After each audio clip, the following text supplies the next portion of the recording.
الشباب هركفوني كونجتا في دولة تورس تكوش ميديا نيتورك نقو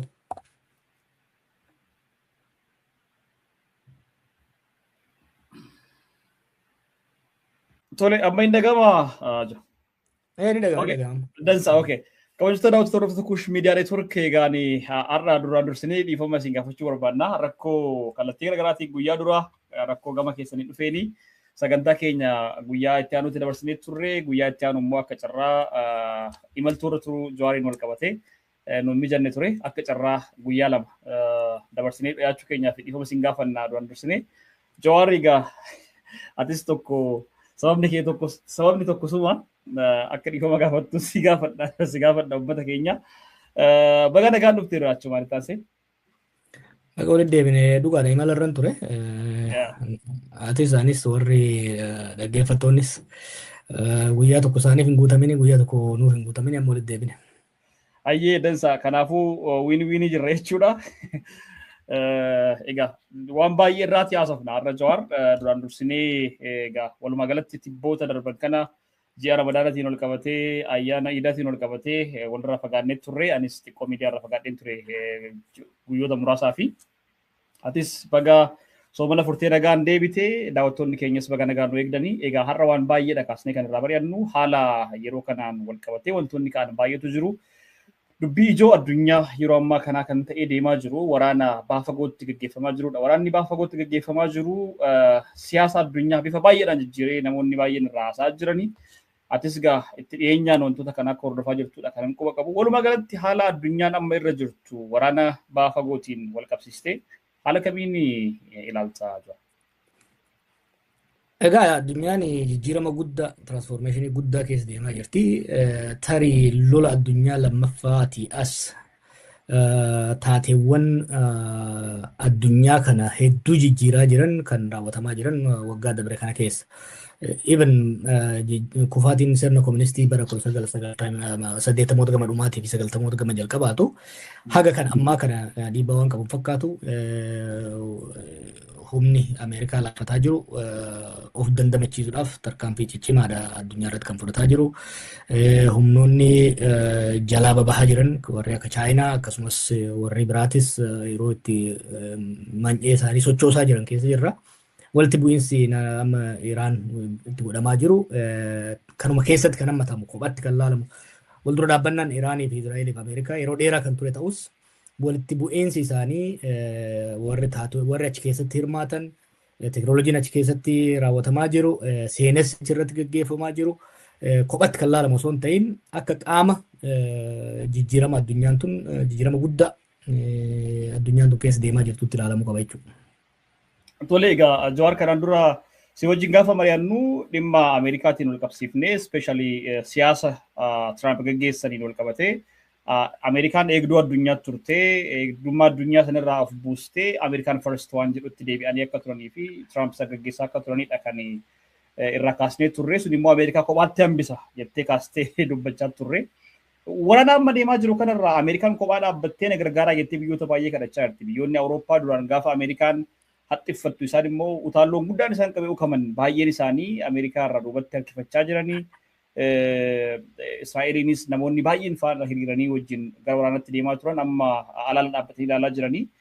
Iraanis firan qabdu jedhamee osoo himamaa turu amma Raashiyaan faanti ifaan ifatti Teheraan faana dhaabbanna jedhanii hanga ibsa baasutti gahaniitidha kan jirani.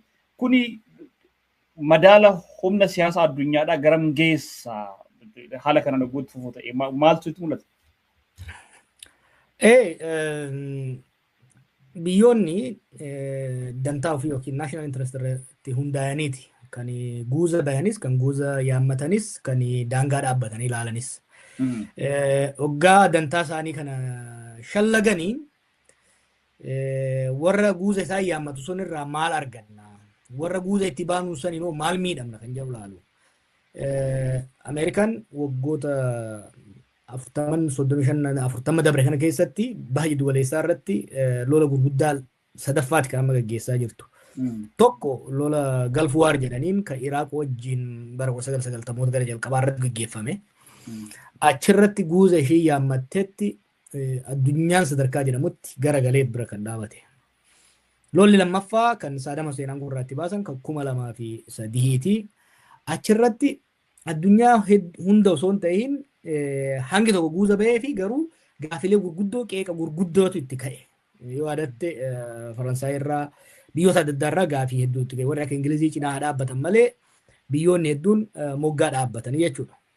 Kan Iraan kanarratti biyya wajjin dhaabbate tokko hin jiru. Israa'eel fi Ameerikaa qofaatu itti deeme jechuudha. Kun kasii agarsiisu maali? Biyyoonni akkuma reefsu hin jetti dantaa ofii waggaa shallagan Ameerikaa wajjin yoo dhaabbanne maal arganna? Maal miidhamna kan jedhan. Humni Ameerikaa laaffachaa deemu san qofa osoo hin ta'in tarkaanfileen bulchiinsa Ameerikaa waggaa dabre kana keessa fudhataa jiru biyyoota hedduu kan moggeesse waan ta'eef isaan wajjin dhaabachuun warra Chaayinotaa birattis warra Raashiyaa birattis warra biraa birattis miidhaa isaattu faayidaa isaa caala kan jedhu kaalkuleet godhan warra Awurooppaa guutumatti jechuu dandeessa biyyoonni biraas haaluma kanaan jechuudha. Kun egaa akkuma siin jedhe jijjiiramni super power biyya humna olaanaa qabdu sun humni isii laaffataa jira.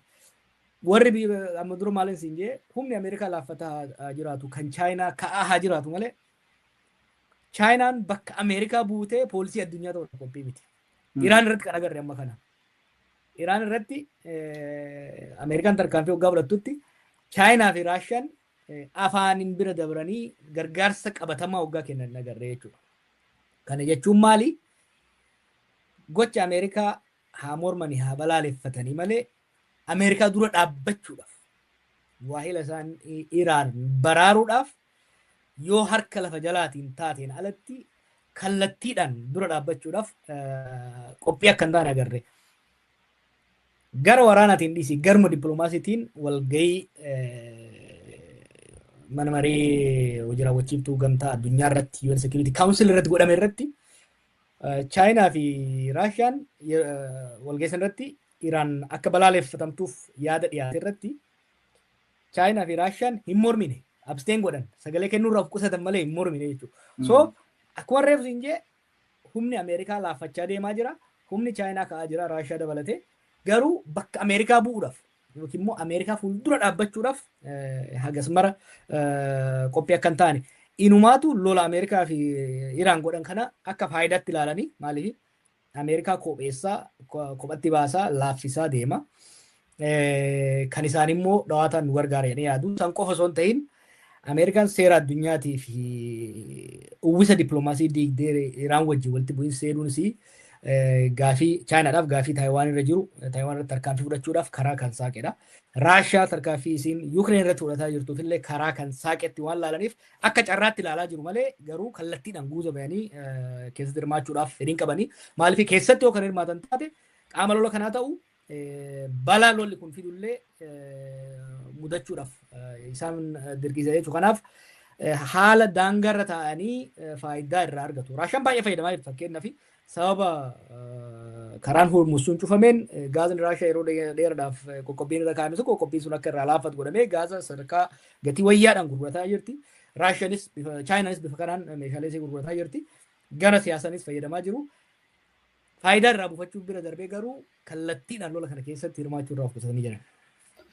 Dansaa egaa kanarraa yoo waan baay'ee haasaa deemnaa tarii duubatti deebinee kan gidduutti kaasnee irra haasofnu ta'a. Tarii yoon kanarratti xiinxala keenya deemne sa'aatiin nutti gababbatee dhiitiin waan inni shakkeefin waan ijoo irraa kaasnee deemna. Wantoota gama saniin ta'aa jiru namoonni ta'anii miidiyaa addunyaatti irraa hordofaa oolu waan ta'eef namoonni har'a hubannoo akkasii gahaa xiinxala guddaa irratti barbaadan baay'een hin jiran jedhee yaadu. Kanaan wal qabatee garuu gara Itoophiyaattiin si deebisaatii. Walumaa galatti Itoophiyaadhaan dabalatee addunyaa irratti cufamuun sulula Harmuuz ulaa sulula galaanaa Harmuuz suni addunyaa irratti dhiibbaa akkamii fide? Itoophiyaatti yoo dhiibbaa akkamii fide jettee yaadda? Rakkoo siyaasaa Itoophiyaatiin wal qabsiistee akka rakaastuun barbaada. Rakkoo siyaasaa, rakkoo diinagdee fi walumaa galatti Itoophiyaan akka biyyaatti rakkoo ishee keessa jirtu addunyaa irratti dhugaadha dhiibbaa guddaa fide. Itoophiyaa qofa irratti dhabiti garuu Itoophiyaa irratti dhiibbaa addaa akkamii qabaata? Waliigalatti egaa lolli kun karaan Harmuuz sun cufamuu qofa osoo hin ta'in lollummaan kun haalli itti godhame baha jiddu galeessaa irratti biyyoota Arabaa kana irratti tarkaanfii fudhatamaa waan jiruu fi daldala addunyaa irratti dinagdee addunyaa irratti dhiibbaa guddaa fidee jira. Maaliif biyyoonni baha jiddu galeessaa Emireet, Qatar, Saawud Arabiyaa akka dildila riqicha daldala addunyaatti ilaalamu. warra baha fagoo warra Jaapaan, Chaayinaa, Indiyaa dabalatee warra immoo gama lixaa jiran kana daldala kana wal qabsiisuu irratti akka gabayaatti ilaalamu. Gabayaan kun cufamee jira jechuudha. Kanaaf daldala irratti daldala imala xayyaaraa irratti turizimii irratti gurgurtaaf deddeebisii meeshaalee irratti dhiibbaa guddaadha fidee yoo amma ji'a tokko ta'eera lolli kun naannoo sanan ture hagamta akka dhiibbaa akka qabaataa ture kallattiin argaan ture. Ji'a tokko kana dabalata yoo kacuuf taate dinagdeen addunyaa kufaatii takka riseeshin keessa seena jedhameeti kan yaadamu. Gama Itoophiyaatti waggaa fudhanne bifa garagaraatiin dhiibbaa qaba. Dhiibbaalee kana dhiibbaa dhiheessii keessattuu dhiheessii gaazaa, dhiheessii xaa'oo fi daldala alergii fi seensisuu irratti import export irratti dhiibbaa guddaadha qaba. Kan gaazaa mootummaan asirratti dubbataa jira. Gaaza bifa lamaan nu miidha. Tokko gaazni biyya keenya dhufuu fi kallattii adda addaatiin dhufu irra hedduun gara hormuuzii waan dabruuf hormuuzin cufamuun gaazni akka turu godhaa amma immoo kafalchiifnee dabarsina jedhee yoo kan kafalchiisan taate taariifni isaa hedduu dabala. Tokko geejjiba gaazaa miidhaa jira. Lammaffaa oomisha gaazaas miidhaa jira. Akkuma agartu haleellaa Israa'elii fi Ameerikaan fudhataa jiraniif haaloo ba'uudhaaf Iraan bakka biyyoonni Arabaa gaaza irraa baasan haleelaa waan jirtuuf bakkoonni hedduun gaaza oomishuu dhaabanii jiran jechuudha. Deebisanii banuudhaaf illee yeroo dheeraa itti fudhata. Kanarraa kan ka'e geejjibnis oomishni gaazaatis miidhamee jira. Biyya akka Itoophiyaa kan riizarviinsii takkaahu gaazni ittiin of eeggannu boba'aan nuti ittiin of hin eeggannu xiqqaa ta'e keessatti kan almost parsantii 100 biyya alaatii finnu irratti dhiibbaan gama gaazaatiin qabaatu laafaan ta'u. Kan lammaffaa kan gaaza caalaa kan mootummaan isa dubbataa hin jirre kan gaaza caalaa Itoophiyaa miidhu dhiibbaa xaa'oo irratti fideedha jechuudha. Akkuma beektu dinagdeen keenya guddaan qonna. Qonni kun immoo yeroo ammatti sadarkaa guutuutti jedhamuun dhiheessii xaa'ootti fayyadama qonnaan bulaan biyya keenya. Akka duriitti kan kosiidhaan fayyadamu baay'ee xiqqaadha. Irra jireessi isaa xaa'oo ammayyaatiin fayyadamaa jechuudha. Xaa'oon kun immoo sadarkaa parsantii 100 ta'utti biyya alaatirraa kan dhufaa jiru. Biyya alaatirraa dhufuun kun immoo bifa lamaan nu miidhaa jira. Tokko akkuma kaaftee hormuuz cufamuun karaa saniin xaa'oon gara hormuuziin dabru gara xaa'oo addunyaa keessaa tarii harka tokko sadaffaa gara parsantii 30 ol kan ta'u gara saniin dabra. Akkuma gaazaa geejjibni xaa'oo miidhamee jira. Lammaffaa namni keenya kan beekuu qabu oomishni xaa'oo biyya keenya fayyadamtu keessattuu kan yuuriyaa guddaan isaa galteen itti inputiin isaas dabalatee oomishni isaas biyyoota Arabaa keessaa dhufa. Warri naayitireet irratti hundaa'u kun achirraa dhufa. Biyyoonni Arabaa kun baay'ee oomishu xaa'oo. Tarii keessattuu yuuriyaa irratti gara parsantii 50 kan ta'u biyyoota Arabaa kanatu biyyoota Arabaa Iraan dabalatee biyyoota kanatu oomishaa jechuudha. Kanaaf geejjibnis oomishnis post transportation and production of fertilizer miidhaa hamaadhaaf saaxilamee jira jechuudha. Dhiheessiin xaa'oo addunyaa hanga parsantii 50titti miidhamaa jira. Kun immoo kan ta'aa jiru yeroo hedduu fardii ta'e midhaan waqtii dhufutti facaafamu yeroo silaa xaa'oon biyya galuu qabu irratti kan ta'aa jiru. Itoophiyaadhaaf immoo cittoo irratti fantooda ta'e. Maaliif yoonaan jette ji'oota sadii dura akkuma yaadamtu xaa'oon biyya Chaayinaa irraa bitame kan silaa waqtii ammaatiif ta'u guututti xaa'oo sirriin ta'in xaa'oo bade waan ta'eef Jibuuti irraa deebi'ee jira. Kan bakka sana akka bu'uuf haariyaatti ajajame reefu karaarra jira jechuudha. Karaa irratti dhaabbatee jira jechuudha. Kanaaf xaa'oon waqtii itti aanuuf balgii natti fakkaata kan itti aanuuf balgiidhaaf barbaachisu karaa irratti dhaabbatee jira. Yoo lolli kun dhaabatee saffisaan kan dabru ajajame kun immoo yoo kan dabru taate oomishni waan dhaabateef waqtiilee 2-3 itti aanu irratti dhiibbaa qonna irratti inni qabaatu guddaadha. Yeroodhaan gahu irratti dhiibbaadha qabaata. Hammi gahu hir'atuun isaa hammi qonnaan bulaan fayyadamu akka irratti godha. Gatiin isaa I think warra UN na fakkaate already gara dachaa 3 akka dabale kan himaa jiranii. Ana kan tilmaamutti dachaa 3 ol gara probably dachaa 5tti illee ol guddachuu danda'a jechuudha. Yeroo ammaatti xaa'oon I think kuma 10 akkas gurguraa jiranii. Sun gaa bara dabreerraa dachaa dabale. Bara itti aanu dachaa 3 dabale jechuun gara 30,000 fa'aa gahuudhaaf deema jechuudha. Kun qonnaan bulaa keenya irratti dhiibbaan inni godhu diinagdee biyyaa irratti dhiibbaan inni godhu laafaan ta'u jechuudha. Of course kan biraa jira kanumaan dabalatee gaaza jenneerra xaa'oo jenneerra. Kan sadaffaa namni kan irraanfachuu qabne daldala keenya irratti daldala alergiitii fi daldala seensisuu irratti keessattuu alergii irratti dhiibbaa guddaadha qaba. Tokko ekspoortiin keenya duraanuu xiqqaadha. Gara biliyoona 20 galchine gara biliyoona 4-5 ittiin bara dabre 5 akkas geenye jira kan ala erginu. Kana keessa guddaa kan erginu biyyoota Arabaatitti. Our biggest export partners Suudiitti ergina, Kataritti ergina, Kuweetitti ergina, Imireetitti ergina. Keessattuu foon midhaan biyyoota kanatti ergina. Keessattuu foon kan Keeniyaaf kan Itoophiyaa gara yeroo ammaatitti parsantii 95 hir'atee eegalolli kun eegale. Parsantii 95 that's huge jechuudha. Kun diinagdee Itoophiyaa kan lolli laamsheesse kanarratti kufaatii gaagama kasaaraa guddaadha dhiyeessa jechuudha. Tole egaa kana wal qabatee walumaa galatti wanti amma ati naa kaastu kuni biyyatti erguudhaa fi dhugaa biyya alaatti erguudhaa fi dhugaa dubbachuudhaa fi mootummaadhaan dabalatee qaamoleen daldala irratti yookiin galchii fi baasii irratti hundaa'an baasii fi galii isaanii irratti hirmaatanii waan godhan qabu. Gama birootiin immoo deebi'ee qonnaan bulaadhuma keenya miidhaa. Saawwan isaa irraa gurguramaa, re'een achumarraa bitamee gurguramaa, keessattuu re'ee kiiloo jedhamee warreen baadiyyaa garaagaraati irraa bitaman sunniin baay'inaan re'oota gara kanatti yookiin immoo re'oota gara kanatti ergamanidha. Warreen kiiloodhaan bitaman baadiyyaa keessa qonnaan bulaa keessatti beekaman kana. Dabalataan horiin foonii gatiin isaa akkasuma gadi bu'aa deema yoo gabaan biyya alaatti cufame gaafa waraana kaabatu biyya keessatti gatiin loonii hanga bakka akkasii hundi keenyaa beekna jechuudha. Waan wal faallaatu deema. Gama tokkoon wanti qonnaan bulaan keenya harkaa qabu waanuma horii isaatii fi waan kana wal qabateedha. Gama kaaniin immoo ittiin of jiraachisuudhaaf wanni qonnaan bulaan keenya qabu qonnadha. Qonna irratti xaa'oon hammana dabala yoo ta'e biyyatti garam geessa.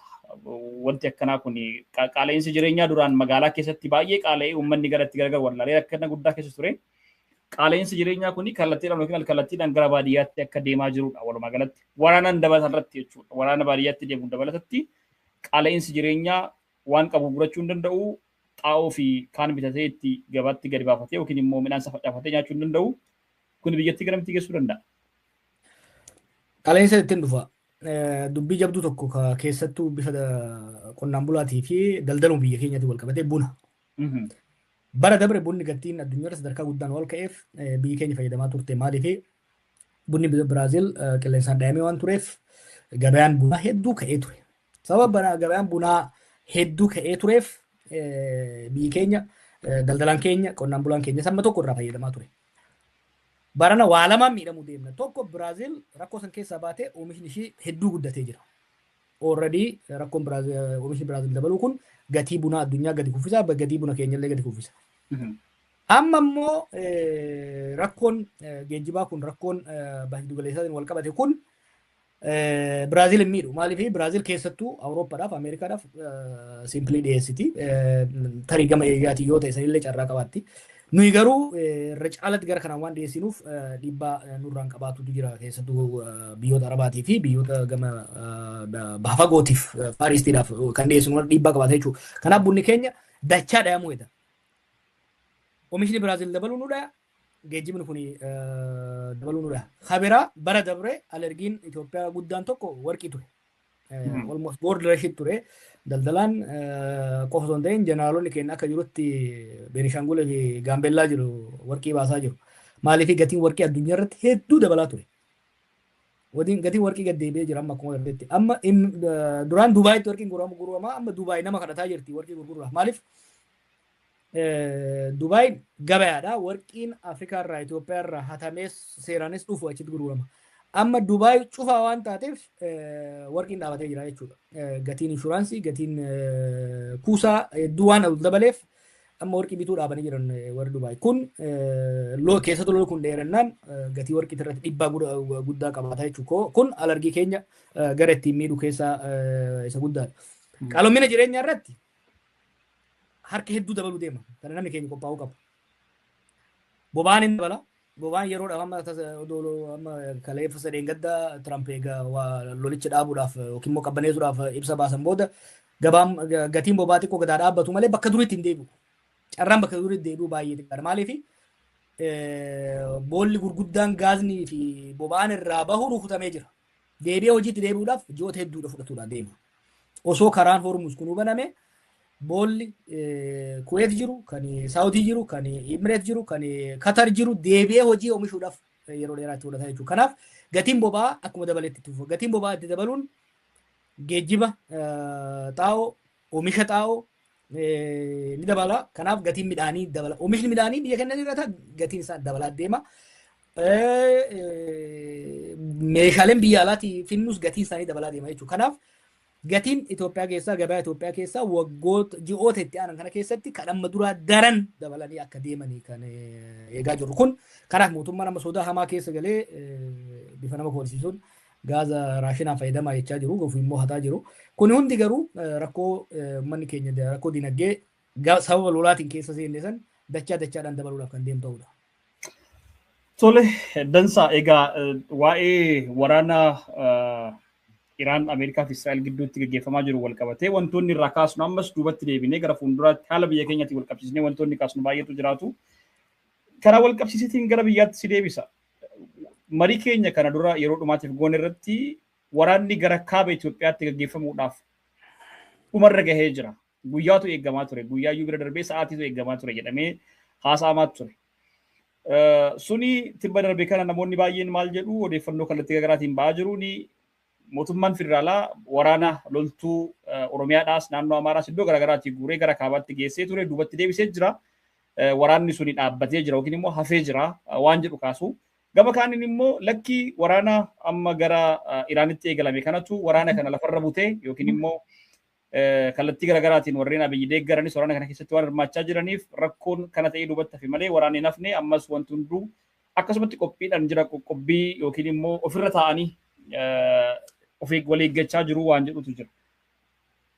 Maaltu jira gama waraanaatiin Itoophiyaa keessatti waraana amma aktiif ta'ee deemaa jiruun dabalatatti waraana gara kaabaatiin ispeeshaalii warra Eertiraatii fi Tigraay wajjin eegaluudhaaf kan dura godhamaa ture marii keenya tibba darbee irratti kaasne keessaati wanti jijjiirame jira jettee yaaddaa yookiin immoo wanti odeeffannoon jiru maaliin?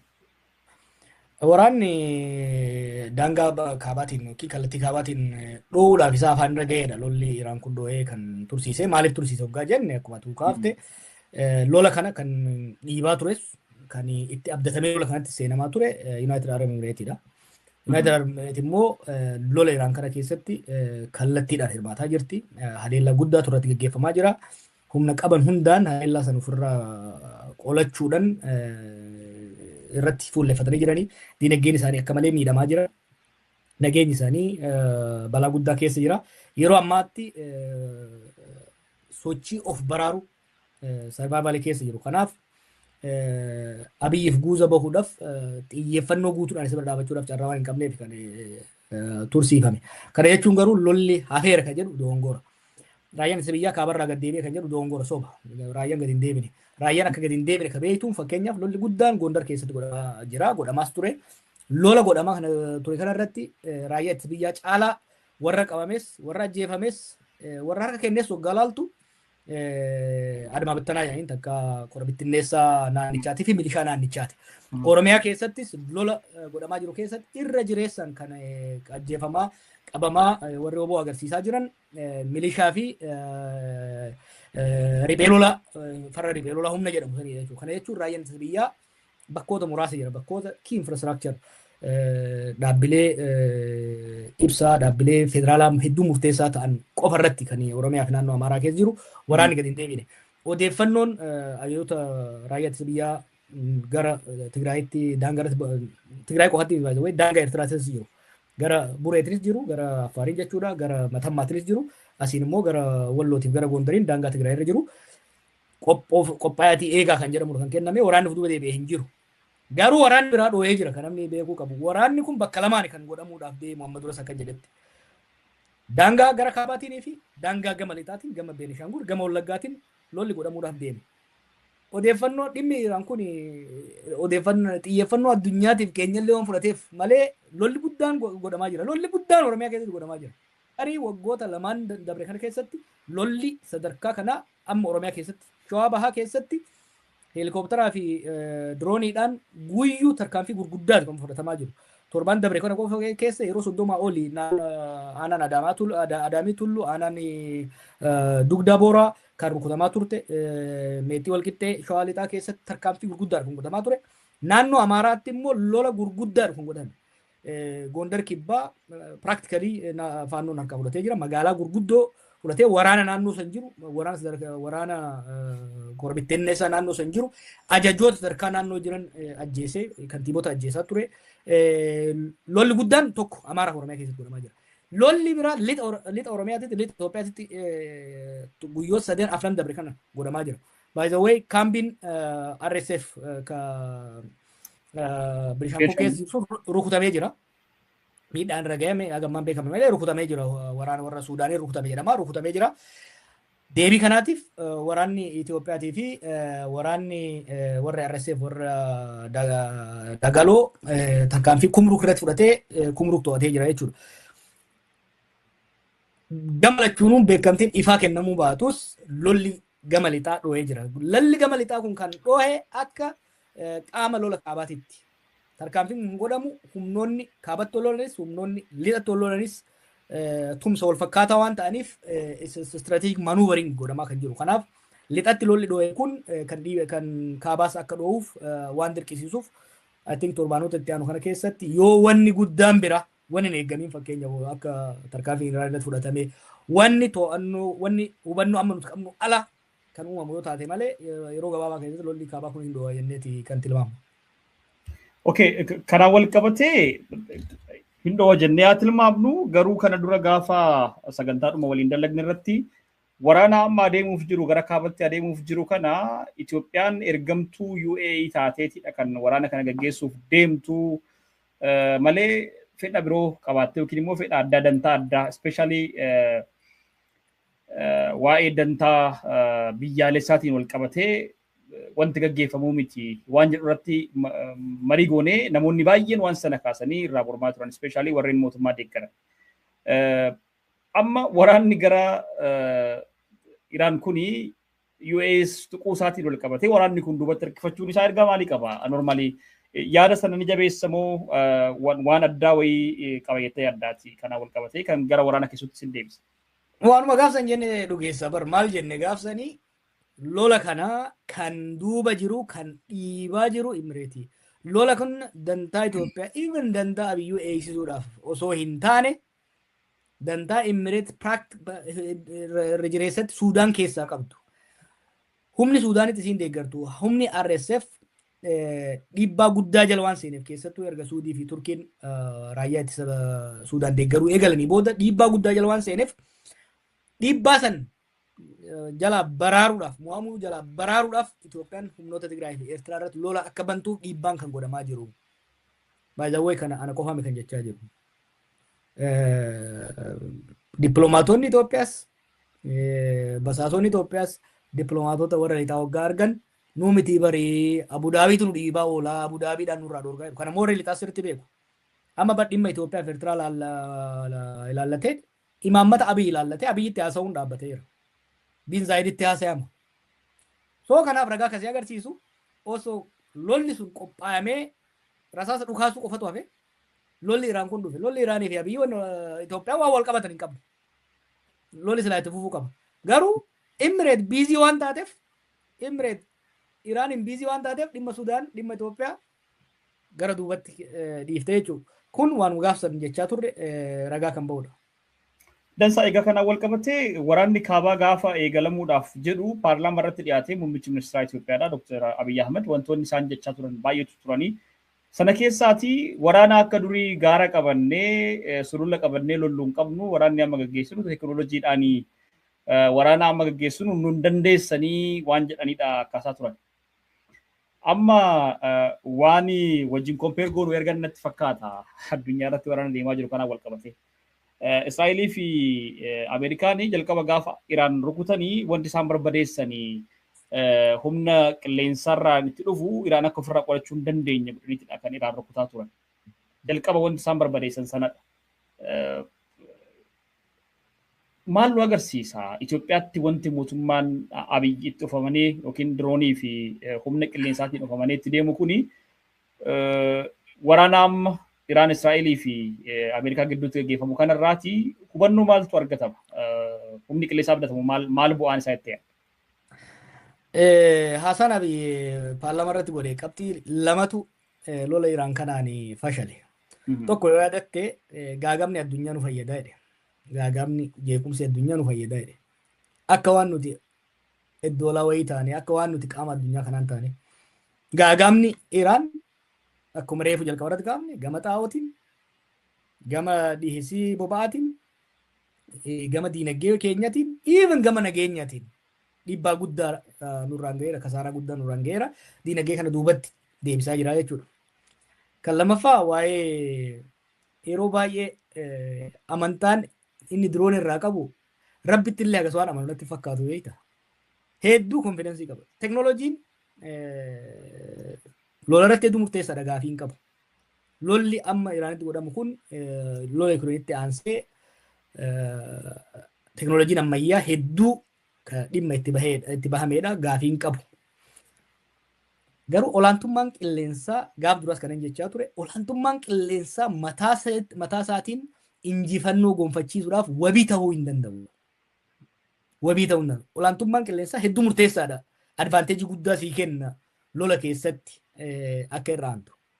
Garuu haleellaa marsaa lama Iraan irratti fudhatameen humni qilleensaa ishii daaraa ta'eera. Raadaarii ishii daaraa ta'eera jechuu dandeessa. Tilmaamni gara Ameerikaatiin ture humna qilleensaatiin daaraa goonee harka kennisiifna kan jedhu ture. Ta'uu hin dandeenye. Kana namni keenya akka dhaggeeffatuun barbaada sirriitti. Tokko revolutionary regimes mootummoonni warraaqsaan dhalatan resiliensii guddaadha qaban. Lama biyyoonni umriin turan resiliensii guddaadha qaban. Iraan lama qabdi, advaanteejii lama qabdi. Tokko qaroomina takkaa sivilaayizeeshinii waggoota kumaatamaati. Paatriyootizimii sabboonummaa kan jedhu sun waan sanii kun danda'u. Uummata keessa jiru, sirna keessa jiru yeroo dheeraatu jira. Lama mootummaan Iraan kun isa revolutionary regime sirna takkaa'uu sirna abbaa irree warraaqsaan aangootti dhufedha. Sirni warraaqsaan aangootti dhufe aangoorraa bu'uudhaaf kufuudhaaf laayyoo miti.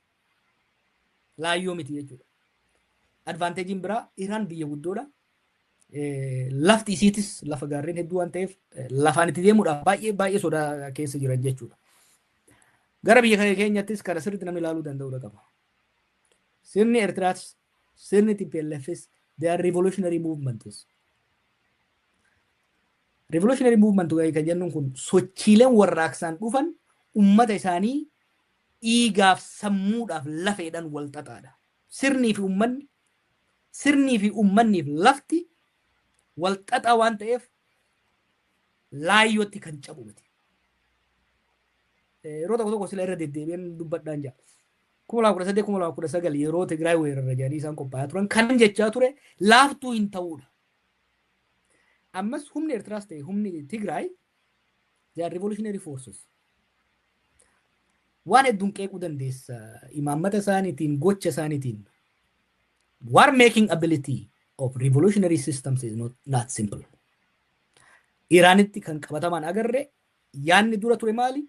Humna qilleensaatiin olaantummaa goonee dhaabbilee waraanaa jajjaboo yoo kan barbadeessu taate hooggantoota isaanii yoo kan fidhu taate harka kennan kan jedhu ture hin taane.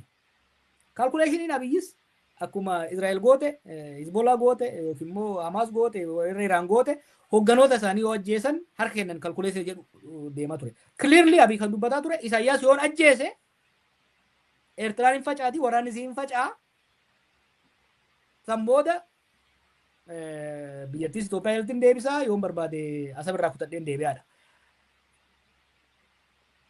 Of eeggannoo barbaachisa. Iraan irratti kun akkan hojjetiin agarraa wal fakkii baay'eetu jira Eertiraa wajjin. Lammaffaan humna lafoo. Lolli qilleensa qofaan hin godhamu. Doonii hedduu murteessaadha. Humni lafoo amma kan sodaatamee jiru. Hurmuus banuudhaaf kan sodaatamee Ameerikaan humna wala lafoo qopheessaa jirtu humna addaa garasitti akka deemuuf. Humni lafoo garuu sodaatamee jira jechuudha. Humna lafootiin humnoota Tigraay fi humnoota Eertiraa raayyaa ittisa biyyaatiin waggaa wal bira fidde laaftutti kan mo'amu natti fakkaatu. Kanallee itti yaadaatii mun barbaachisaadha jechuudha. Dhimmi biraa kanaan wal qabatee dhufu teknooloojiin diroonii kun dur dhugaadha. Warra maallaqa wayyaa qabuu fi warra fira wayyaa qabutu argata ture. Gaafa lola Tigraay Abiy humna mootummaa Itoophiyaa waan qabatee fi fira jabaa warra Imireet waan qabateef dirooniidhaan olaantummaa qabaataa ture. Warri TPLF waa'ee diroonii sirriitti hubannaan qaban ture. Har'a dirooniin rakkasteerti. Iraan irratti wanni godhamaa jiru raajiidha barra. We are witnessing something interesting. Dirooniin doolaara 30,000titu misaayila doolaara miliyoona 2 dura dhaabbataa jira jechuudha. Diroononni kun gatii salphaadhaan bitamu oomishamuunis eegaleera Afrikaa keessa biyyoota adda addaa keessatti. Diroonii har'a riphee lolaa dhiisiti humnoonni qoricha adda addaa gurgurataniyyuu sochoosaa jiran jechuudha. Kanaaf Iraan irraa lola Iraanitti amma godhamu kanarraa waa hedduudha kan barachuu danda'amu. Kuni kaalkuleeshinii waan amma dura jechaa turre kan gadi jabeessuudha. Of tuulummaa Abiy namoota keenya jidduu onnee namoota keenyaa keessa naqee badiif barbadaa itti deemaa jirrutti nu geessuudhaaf deemu san dhaabbatanii akka of laalan carraa kan kenne natti fakkaata. Dhaabbatanii of laaluudhaaf garuu hedduu waan fagaatan natti fakkaata. Maaliif eeboo darbatanii jinfuu qabachuun sadarkaa nama rakkisu keessa waan jiru natti fakkaata. Tole Jawaarri gaafii kana yoo nan siree isin gaafanne namoonni komachuu danda'u. Riijimiin yookiin immoo sirni Iraan keessa jiru sirna fincilaan dhufe jettee kaastee jirta. Sirni fincilaan dhufe kufuudhaaf yookiin immoo iddoo sanaan maqsuudhaaf baay'ee rakkisaadha jettee jirta. Akkumaatu beektu sirni Abiyyii fi inni amma hoogganaa jiru kuni sirna fincilaan dhufe jedhaniitidha amanuun hin danda'ama jedheen yaada. Normaalii situ hoogganaa ture gara tokkooni. Namoota hedduutu lubbuu itti dhabee namoota hedduutu waan baay'ee keessa darbee aangoo sana akka hin taanetti haa qabatanii malee sirna haala saniin aangootti dhufe jechuun hin danda'ama. Haala salphaadhaan achirraa kaasuuf hin ulfaatu jechuu barbaada. Kanammoo akkamitti ol bira qabdila? No, sirni Abiy sirna fincilan jedhe sirna warraaqsan jedhe revolutionary. Remember gaafa qabsoo qeerroo revolutionii dhiifnetti reformii filanne miti. Osoo revolutioniidhaan kan deemnu taate maal goona beektaa? Sirna yaade guutumatti diigneet Abiyyifaan silaa warra Geetaachoo Asaffaa wajjin haa ta'amu turan jechuudha. Isa reformist. Reform maal garaagarummaan jijjiiramni reformiidhaan haaromsaan dhufuu fi warraaqsaan dhufu maali? Warraaqsaan sirna guututti diigdeet caasaa guututti diigdeet caasaa haaraa humna haaraa nama haaraa jaarta. Faayidaas balaas mataasaa qaba. Sirna abbaa irree hin sochoone dhaabuudhaaf si gargaara yookiin immoo si miidha. Biyyas jiiksuu danda'a yookiin immoo biyyas utubuu danda'a. Riskii fi benefitii isaa laallet nuti haala qabatamaa biyyi keenya naannoo sun jirurraa kaanee lakkii jijjiirama warraaqsaa revolutionary change osoo hin taane jijjiirama haaromsaa reformist change through reform jennet sirna san diignee mormituu alaatiin qabsiisuu osoo hin taane sirna san dhiibbaa irratti goonee caasuma san keessaa hooggansis caasan osoo hin diigamin caasan suniif hooggansi jijjiiramu akka barbaanne jechuudha deemne jechuudha. Kanaaf mootummaan Abiy mootummaa warraaqsaa osoo hin ta'in isaanis bar mootummaa jijjiiramaa ofiin jedhu mootummaa warraaqsaan jaalatan baay'ee ta'e mootummaa warraaqsaa ofiin jedhan mootummaa jijjiiramaa ofiin jedhan jechuudha.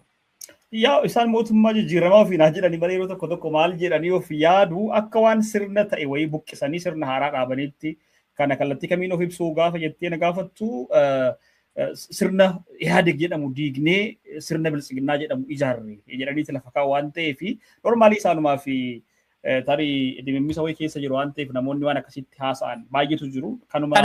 Kana ifaa goonu maal akka ta'e waliin ta'u. Warraaqsa waggaa jennu sirna jiru guutuutti diigda. Fakkeenyaaf bara 1991 warraaqsa jijjiirama warraaqsaatu dhufe. Isabaan fi warri Isabaa keessa jiru diigamee filannootti akka hirmaanni godhame. Raayyaan ittisa biyyaa ture guutuutti diigamee raayyaa humna riphee lolaatiin bakka buufame. Bulchiinsi biirokiraasiin siviilitis haaraatti bakka buufame Isabaa kan jedhamu guutuutti diigame jechuudha. Namoonni caasaa qofa osoo maqaa qofa kan jijjiirame. Namoonni illee adeemsi illee jijjiirame. Imaammanni illee jijjiirame.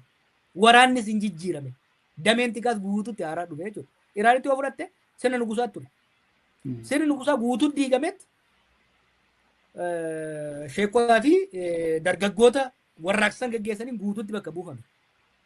Zabanaa Abiy maali kan ta'e akkasii miti kan goone. Kan inni ittiin balaaleffatu tokko keessaa kanaa miti. Wanni goone maali? Ihaadeeg maqama jijjiirame. Warri parsantii 95 ol warri gandarraa kaasee hanga federaalaa har'a biyya bulchaa jiru warruma Ihaadeeg keessa ture. Akkasii miti.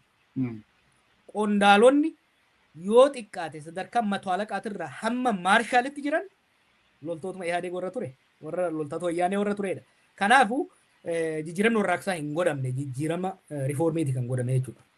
Hayyee kun sirriitti akkasitti fayyoo galeef egaa isaan mootummaa qabsoo baay'eedhaan as geenyedha jijjiirama guddaadhaan as dhufnee waan baay'ee jedhanii kaasu waan ta'eef kana yoo egaa jette kan keenyas akkasiidha akkan jennee fi sirrii dhumatti kilaaritii uumuu fi waan sana sirriitti irra deddeebi'ee kaase. Kana dura gaafa yeroo jalqabaa aniifatti walitti dhufnu waan kana sirriitti kaasnee mari'annee irraan sirriitti yaadadha. Normaalii garuu kan Iraan akkasiidha buqqisuun rakkisaadha waan jettee fi keenyas akkasiidha jedhanii qoba dhaachuutu jira waan ta'eef borganama gadi baanii kana ifa gochuuf kana kaase. Gara biyyaatti si deebisa ammallee naannuma keessatti jechuudha.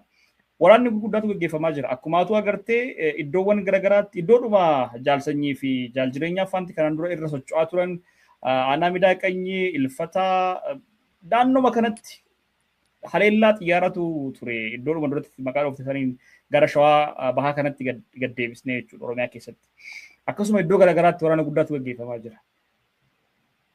Waraanni amma gaggeeffamu kuni gama kanaan Oromiyaa keessatti osoo akkanatti deemaa jiru maal jedhu warri mootummaa warri kaabaa humna tokko ta'anii nu waraanuuf dhufaa jiranii.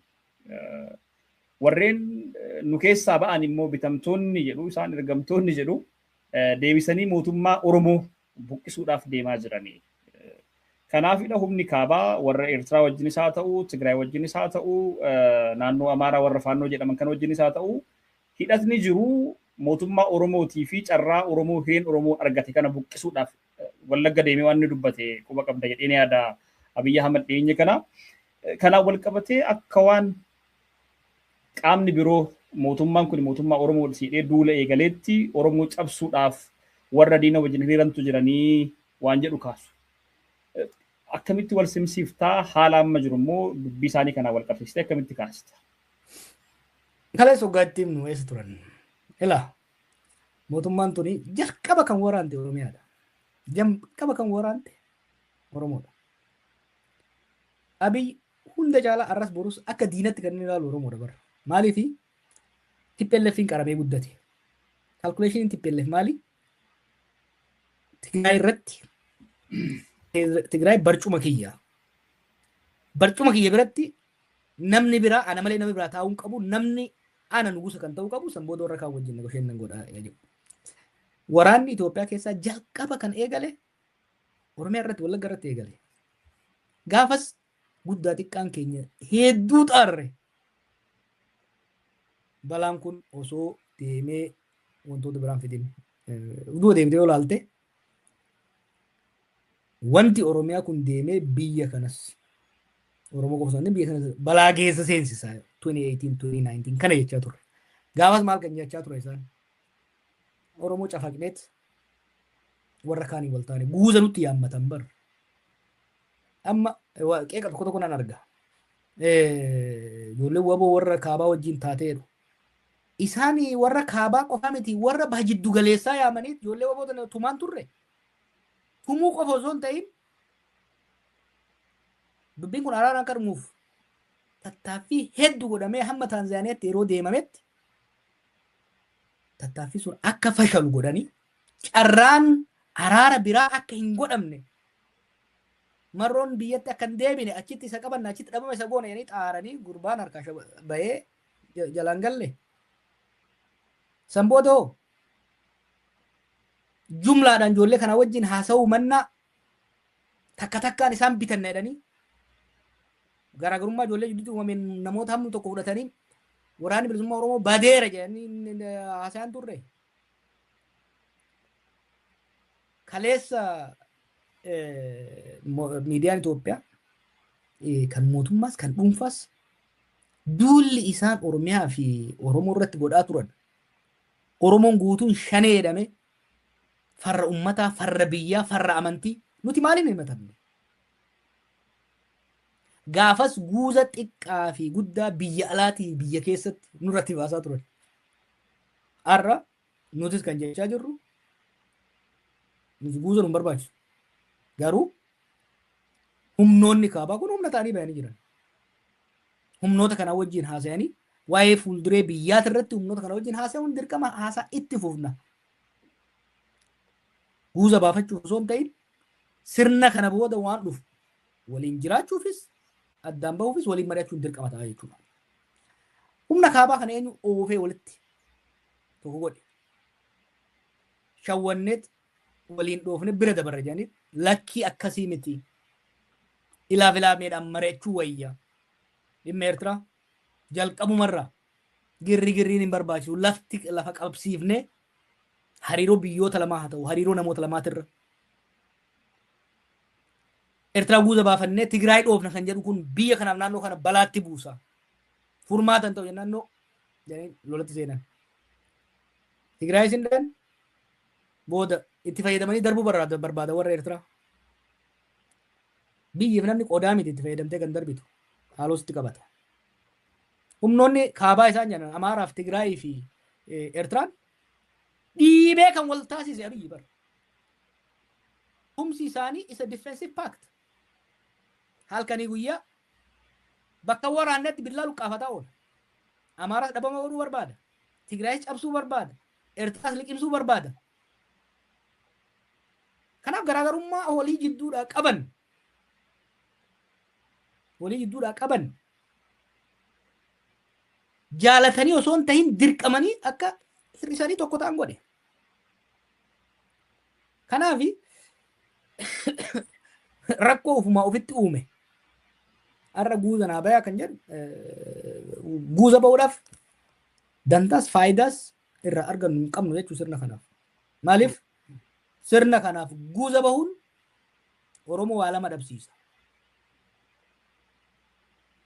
Osoo akka amma yaadu kana guuza baanee fi dhaqee injifatees dura deebi'ee kan cabsu Oromoodha inni. Dura kan cabsu Oromoodha. Lammaffaa guuza baanee fi gaafa inni cabe wajjin cabuun Oromoon we don't want to put all our eggs in one basket. Barannee jirra jechuudha. Backup nu barbaachisa. Oromoon plan B nu barbaachisa jechuudha. Kasaaraan Abiyyi hanga har'aatti uummata Oromootiif Oromiyaa irra geesse maqaa keenyaan uummata keenya cabsee saboota biraa immoo maqaa keenyaan madeessee cabsee diina nutti ture. Har'a bara Eertiraa irraa, Tigraay irraa, Amaaraa irraa, Somaalee irraa, Kibba irraa, Keeniyaa irraa, Jibuuti irraa Oromootti diina xiqqaan horre namni kun. Sirna kanatti maxxanuun diina Abiyyi kana mara diina Oromoo akka godhan dhugoomsanii fudhachuudha fida jechuudha. Isaanirraa plan B qabannee irratti deemna. Itti bahiinsa lola kanaa maalis yoo ta'e jechuudha. Dansa egaa kanaa wal qabatee komiin namoota keenya bira jiranii akkuma amma gama mootummaatiin komiin ka'u kallattii garaagaraatiin kaastee ibsitee jirta. Diinni inni mootummaan kun diinni inni godhatee dura jalqabattee galee Oromootti sana boodas warra kaabaadhuma kanayyuu warreen kaabaa nutti duuluuf jedhan kanayyuu kunis fira isaatti ture fakkeenyaaf Eertiraa fi Faannoon Abiyyi faana hiriiranii warra Tigraay lolaa turanii jara kana sadeen walitti fidanii wajjin teessisuun ulfaataa ture. Amaarri fi Eertiraan hangam akka wal tuffatan hundi keenya beekna. Warri Amaaraatii fi warri Tigraay hangam akka wal miidhan hundi keenya agarree turre. Isaanuma wal jibban kana walitti kan fide Abiyyi dhiibbaa itti godhee kan jedhu kaaste amma walumaa galatti yaada ijoo keessa irratti. Dhugumatti humni kun waliigalee gara Oromiyaatti qajeela yoo ta'e. Kana duras waan ta'e hundi keenya beekna. 1991 irratti jechuu kooti. Namoonni baay'een sodaa sana qabu ammallee. 1991 irratti waan ta'e beekna humni kaabaa kun akkuma warri mootummaa dhiibee mootummaan dhiibee gama tokkotti deebise kana wal faana ta'anii gara fuulduraatti yogguu dhufanii hireen Oromoo fi Oromiyaa maalidha? Tokkoffaa madda yookiin immoo giddugala siyaasa biyya sanaatidha. Handhuurri Oromiyaa Finfinneeni. Kuni Oromoo irratti gaaga'ama guddaa hin fiduuyi. Oromoon humna warra kaabaa kan ofirraa qolachuuf iyyuu bakka lamatti qoodamee jira. Haala amma jiru kanaani kun gara mootummaa jira, kun gara mormituu jira. kun gara mormituu karaa nagaatii jira kun gara mormituu gara hidhannoo jira Oromoon bakka tokko hin jiru akka duraa saniyyuu wal faana dhaabbatee kana qolachuudhaa fi kana godhuun keessan gaagama guddaa Oromootti fidaa kana bira darbee diina Oromootti affeeruudha warra diina Oromoo ta'an wajjin taa'anii haasa'uuni warreen jedhan jiru kan akkamitti hubattaati. Amma dura bar si wajjin nama tokko wajjin haasofnee turre carraa waa gaafii kanaadhaaf karaa sadiin tooftaa carraa sadii qabnaa takka option sadii qabna jechaan ture. Tokko lolli kun akka hin godhamne dhiibbaa godhuudha. Sun hin taane lolli kun dhoowuudhaaf ka'eera. Option lammaffaa yoo lolli kun kan dhoowwu taate Abiy kararraa ofirraa maksanii lolaanis tolaanis diil gochuudha humnoota kaan wajjin. Option sun ammas jira. Sadaffaa lolli kun yoo kan dhoowwu taate of ittisuudhaaf qophaa'uudha. Dantaaf mirga ofii of ittisuudhaaf. Yooki mariidhaan biyya waluudha jaaruurratti humna dandeessisu jaaranii qophaa'uudha. Yookaan yoo humnatti kan deemu taate of ittisuu fi mirga ofii kabachiisuudhaaf qophaa'uudha kan barbaachisu. Waan takka qofarratti hin qophoofnu optionii sadeeniifuu qophoofnee deemuu danda'u barbaachisaa jechuudha. Diiteelii kana caalaa deemuu nu barbaachisu. Kanaaf lola kana hanqisuu hin danda'amne maaliif lola kana Abiyyee fi Imreet bakka bu'eet kan deemaa jiru. Lola kanatti yoo deemu taate lolli kun waa sadiitti torban lamaan duraa irratti ifa ta'a maal akka ta'u. Yookiin isaa tokko dhaadatetti daaraa botoroo isaan godhee mo'ata. Yoo inni kan mo'atu taate maal goona kan jedhu. Yookiin immoo pilaanni isaa fashalee humni isaa rukutameef duuba deebi'a. Sadi lolli yeroo dheeraa protractor ta'e keessa seenama. Sadarkaa sadeenittuu humni Oromoo maal godhuu qaba kan jedhu itti qophaa'uu danda'uu qaba. Bara addunyaa amma keessa jirtutti optiona tokko qofaan deemuun dongora guddaadha. Dongora humnoonni Iraan hojjetan tokko hojjetuun hin barbaachisu. Humnoonni mormituu Iraan akkamitti ilaalaa turanii yoo tarkaanfiin humna kanarratti humna mootummaa Iraan kanarratti godhamee sirnichi hin kufaa sanboota akkasii miti. Haalli addunyaa amma keessa jirtu is multidimensional. Isa kompleksiidha. Itti baha easily tilmaamuu dandeessu keessa hin jirtu jechuudha. Kanaaf sadeenifuu itti qophaa'uudha. Maal ta'uu danda'a fakkeenyaaf humni isaa yoo kan jiru taate lolli gara jiddu galeessatti yeroo dhufaa deemutti maaltu ta'uu danda'a? Maal ta'uu qaba kan jedhu kan itti qophaa'uudha. Kuni kan miidiyaa irratti haasamu otoo hin ta'in waan ittiin deemamu. Waliigalattuu kan jechaa jirru maali? Lolaafis ta'e tolaaf humnoota siyaasaa kan kaabaas kan kibbaas kan lixaas balbala balatee waliin haasa'uun barbaachisaadha. Balbala haasa'anii akka amma isaan jedhan kanatti diinni Abiy diina keenya jennee wanni haala ittiin deemu hin jiru. Diinni Abiy diina Abiy haga tarkaanfiin irratti asitti fudhatanitti jechuudha. Carraan Abiy immoo carraan Oromoo immoo Abiy wajjin ka'ee Abiy wajjin kan awwaalamu ta'uu hin danda'u qabu. Qabsoon Oromoo Abiy dura turte. Uummanni Oromoo fi Oromiyaan Abiy dura turan. Abiyyitti dhufe malee qabsoon Oromoo Abiyyitti hin dhufe. Gaafa Abiy deemus Oromoo fi qabsoon Oromoo itti fufaa jechuudha. Dantaan Oromoo Abiy boodas ni jiraata jechuudha. Akka waan carraan warra kaabaa isaan jaan kana Abiy duras beeyna bara. Sirriitti beeyna. Abiy boodas ni beeyna. Maal dhufuu akka danda'u maal akka yaadamaa jiru quba qabnaa jechuudha. Uummata keenya gurmeessine tarsiimee beekumsa irratti hundaa'e irratti qabanne lolaanis tolaanis dantaa keenya eegsisuudhaaf hojjechaa jirra jechuudha. By the way, Abiifaan girgir jedhan kana dhimma Middle East kana dhimmi baha jiddu galeessaa kun dhiibbaa warra sochii warra lixaa caalaa dhiibbaan nurratti akka godhu waan beeknuuf waggoota 5 dabran kana engagementiin keenya qorannoon keenya qophiin keenya humnoota emerging power jedhan kana wajjin hariiroo uummachuu isaan wajjin mari'achuu karoora isaanii hubachuu teknoolojii isaanii hubachuu adeemsa isaanii hubachuu hariiroo isaanii jidduu jiru hubachuu irratti fuulleffanne sun immoo waan uummata keenyatti himnus beekumsa irratti hubannaa qabatama irratti akka ta'u nu gargaaree jira jechuudha. Dansaa egaa kanaan wal qabatee nageenyi Oromootti dhufuu qabaa, Oromoo gidduutti wal waraansi dhaabbachuu qabaa, labsii akka waan labsiittii fi haasaan akkasii wayii tibba kana akka haaraatti eegalee jira. Haala wal fakkaataa kanatti waraanni bilisummaa Oromoodhaa kanneen hooggansa olaanaa giddugaleessa keessa turan jaalsanyii fi jaaljireenyaa wajjin galanii rakkoo guddaa keessa akka jiran atis gaafan makkaa deebi'u ergaa guddaatu na bira ture jettee poost gootee turte. Viidiyoowwan hedduunis sooshaal miidiyaa kana deemaa turan. Barreeffamni hedduunis sooshaal miidiyaa kana deemaa ture.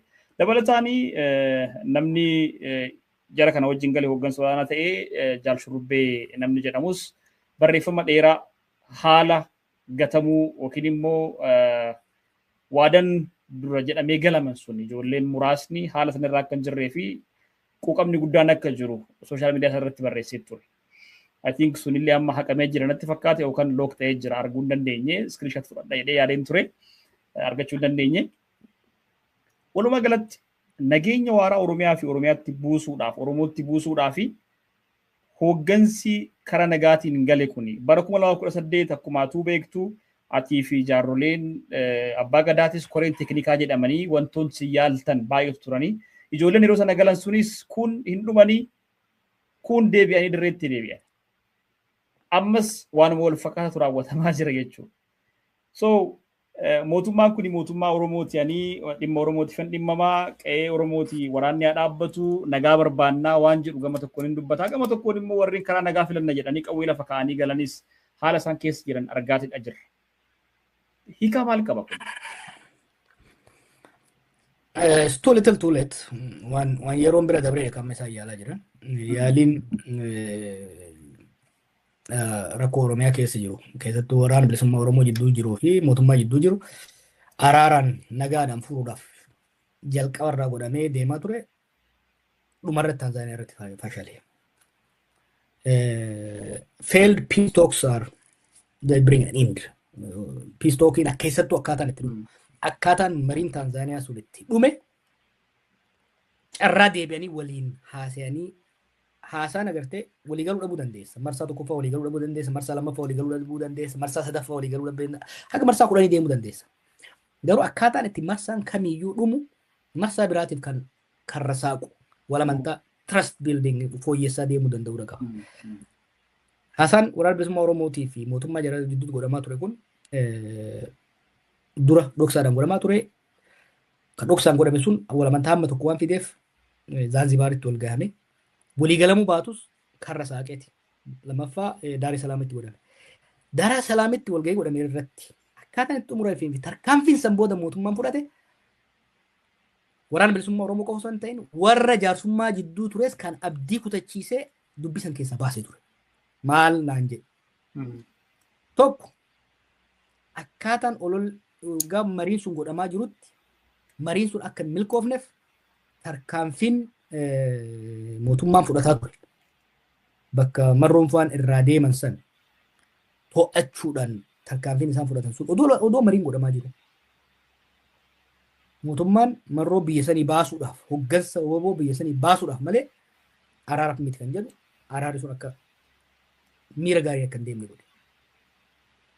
Lammaffaa erga araarri sun dhume booda waliigaltee hawaasa addunyaa wajjin godhame haquudhaan hoggansi oboboo biyyatti akka hin galle tarkaanfiin fudhatan. San booda marii akka jaarmeetti waraana kan wajjin godhamaa ture moggatti dhiisanii chirichaaroodhaan galchuudhaaf yaaliin godhame sun it destroyed any trust that was built. Tokko kana kan rakkoo kun. Lammaffaa haalli xaxamaan naannoo keenya amma mootummaan baay'ee waan laaffateef it's not able to negotiate from position of strength. Kanaaf waliin mari'atanii furuudhaaf haala amma jiruun waan danda'amu miti.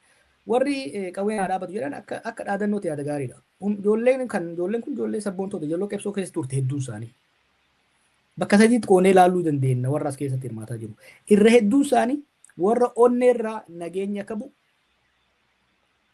keessattuu ijoollee bosona jirtu sana wajjin qabsaa'aa turan, wajjin hidhamaa turan, wajjin madaa'aa turan qabsaa'ota dhugaati. Maatii isaaniiti Shawaa Lixaa keessatti, Wallaga keessatti, Arsii keessatti, Gujii keessatti kan miidhamaa jiru maatii isaanii lolaa fi loltoota kana sirriitti beeku jechuudha. Onneerraa lolli akka dhaabatu Oromummaan waan isaan laalessuuf lola dhaabuu warri barbaadan jiran. Hammi tokko immoo warra wannummaan qabsoo Oromoo kun abdii isaan kutachiise yeroo dheeraadhaaf hidhamaas rakkataa turanii amma abdii kutanii rakkoo hamaadhaaf saaxilaman akkuma ta'an ta'anii du'a jalaa baraaruuf yookiin immoo mootummaatti maxxananii jireenya ofii fooyyeffachuu warra barbaadu jira. Gareen sadaffaa immoo jira. Warra faallaa qabsoo dhaabate waggoota 7 dabre kana mootummaatti maxxanee haaloo kaleessa abaa'oo keessatti qabaachaa turan san bahuudhaaf gariin ilaalcha gandummaatiin guutame, gariin ilaalcha murnummaatiin guutame, gariin haaloo dhuunfaatiin guutame, haaloo kaleessaa san bahuudhaaf warra deemu jira jechuudha. Garee sadiitu waan kana keessa socho'aa jira. Waan leefu yaaliin isaanii waan milkaa'u miti. Waan tokko waa'ee nageenya reefu siin jedhe saniif daashi paasee lammaffaa sirna sirriitti nu banne. Sirni kun yookiin warra OPDO bilisiginnaa kun itti dhiyaadhee ifattan argee durillee gaafa biyya alaa ture aga tokko abdii aga tokko qabaachaa ture. Qabsoon Oromootii fi isaan bishaaniif zayitiidha. Waliin makamuu waan danda'amu saayikooloojii adda addaa irraa dhufaa jechuudha. Kanaaf ijoollee kana ofitti seensisanii sirna kana jijjiiruu amma namoonni tokko tokko abdii qabu fakkeenyaaf akka bara tokko abbaan duulaa namoota tokko ofitti seensisan godhu kan jedhu ijoollee nama jedhamu kun warra akkas godhuu miti. Kanaaf bu'aan ani argu hin jiru. Dhaanii isaanii garaana nyaata. Yoo milkaa'ee Oromiyaa keessatti Itoophiyaa keessatti lolli dhaabate ani nan gammada. Oromiyaa Itoophiyaa keessatti qawweedhaan namni akka walajjeesu barbaadu lolli akka socho'u hin barbaadu. Garuu hawwiin waan tokko shallagni karoorri qabatamaan adda adda. Hawwiin isaanii gaariidha. Karoorri isaanii garuu kan hojjetu miti. Jechumaati jettiin fayyadamee siif kaasa Jawaar. Sirchaaroodhaanuu kana booda galchuudhaaf haalli jiru maalidha warreen ammas jechumaati jettiin fayyadama gaati. Sirchaaroodhumaan galan kuniyyuu haalli isaan amma irra jiran kuni haala amma itti gadi bahanii akkanatti miidiyaatti gadi bahanii haala keessa jiran manaan jijjiirramne aangoodhaan jijjiirramne hin gatamne waan jedhan irratti eega gahaniiti haalli keessa jiranii kaleessa haa xiqqaatu haa guddatu qawwee qabanii diina kamiyyuu fuuldura dhaabbatee olaa turanii diroonii fi maal wajjin dhokachoo taphachaa oolan dirreedhuma dhiirummaa yookiin gootaa turan jechuu dandeenya. Har'a immoo milishaadhuma gandaatu akka maleetti daandii gubbaatti qabee nu reebaa jira. Jedhanii yogguu isaan gadi baanii rooroo dubbatanii kana boodayyuu mootummaan kuni carraa dhumtiin Sirchaaroodhaan waraana kana qoqqoodee galfachuudhaaf qabuyyuu garamitti adeema yookiin immoo hiika maal qaba ijoolleen kun haala kanarratti argamuun isaanii warra dirree jiraniif yookiin immoo warra karaa nagaatti tarii nagaan dhufa jedhanii abdatan ta'aniif. Tarkaanfiin mootummaan fudhataa jiru carraa san guutumatti cufaa kan deemedha beektaa. Ilaalee anis ta'e namoonni warri abbootii gadaas baqqalaas hundi keenya akka amma ijoollee kanatti waan tokko tokko hawwaa turre. Fakkeenya gaafa amma dura koree teeknikaa taanee sirna gumii abbootii gadaa jalatti waraana galchine ilaalcha warra aangoorra jirtu kan sirriitti hubanne. Warri aangoorra jirtu kun warri OPDO keessatti guddatte dhiiqii haaloo hama serious psychological trauma qaban qabsoo Oromoorraa keessattuu qabsoo maqaa ABO'tiin godhameerra. Nama mooraa qabsoo Oromoo keessa ture keessattuu maqaa ABO keessa ture diinummaa hin fayyine qabu beektaa. Yoo yaadattu gaafa san waraana gaafa galchinu wanti yeroo san gaafatame xiqqaadha. Ijoollee 1,000 akkas taatudha. Easily bakka adda addaa nama ta'uu danda'a. Erga xollaayitti galchan booda tarkaanfii irratti fudhatu eegalan. San dura moggaan duuba deebi'ee ilaalu ijoollee 1,300 Eertiraa irraa dhufan sanoo erga mooratti galchan booda gochaa fi jecha gara hammeenyaaf diinummaa irratti fudhataa turan. Duuba deebi'e immoo baruma EPRDF san fudhadhu. Lichoo bukuraa afaan biqilchaa sanyiin faan yeroo adda addaatti waraan hamma tokko qabatanii galaa turan. Waraanni isin fi jarri gale sun torban tokko miidiyaatti eega dhiyeessanii booda gochaa fi jechaan haaloo bahaa turan jechuudha. So maqaan dha'u namoota OPDO kana hedduutti dhiyaadhee ilaale.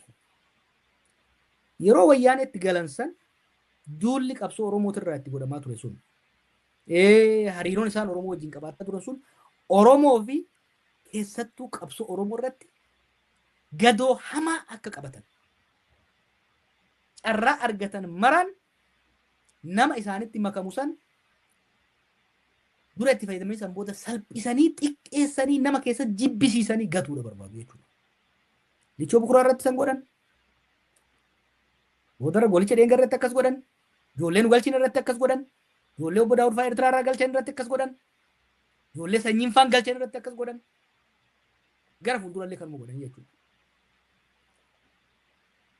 Kun isa pattern yeroo tokko doongoora ta'uu danda'a.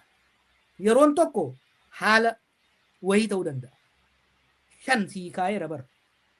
Isin biqilchaa sanyii fa'aa galan yeroo tokko itti aansee Lichoo fa'aatu gale, itti aansee Eertiraa irraa waraanni gale, itti aansee yeroo nuti galchine jira, itti aansee golichi hin gale, itti aansee sanyiin fa'aan galan warra galan kana mara bara galchanii eetti bobbaasuu numaa miti. Galchanii xiqqeessuu salphisuu kuni they cannot help it. It's a psychological trauma for a period. But namni sirriitti fudhatuu danda'uu qaba. I have concluded. Kanaaf amma boodas ani ijoolleen hin galinaa galaa ka jedhu keessan seenu. Garuu DDR takkaahuu laal. Humnoota waraanaa Tigraay keessa DDR seenan, even Amaara keessa seenan hojiitti bobbaafamee kabajaan kennamee hedduun isaanii.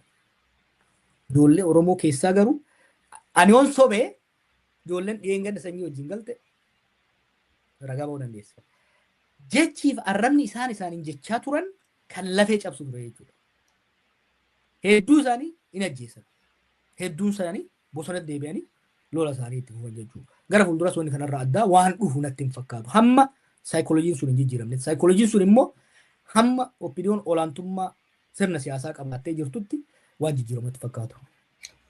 Dansa egaa kanaan wal qabatee filannoon geggeeffamuudhaa fi paartileen siyaasaa kallattii garaagaraatiin kun haqamuu diddaadhaaf irratti hirmaachaa jiru. Kuuwwan immoo warri sirnaa legitimasii argachuu yookiin immoo beekamtiidhuma yookiin akka mootummaatti fudhachuudhaaf irratti hirmaachaa jiru. Paartilee kanneen keessaati egaa ABO'n baay'inaan iddoo garaagaraatti hirmaachuudhaaf gara nama 163 ol hirmaachisuudhaaf akka qophaa'ee jiru beeksisee jira. I think miidiyaa Addis Standard duraan dubbisee oduu kana. Namoonni ani akkanatti beekus yookiin immoo miidiyaadhuma irratti wal beeknu baay'eenis irratti hirmaatanii oguu falmii taasisan argaa jirra.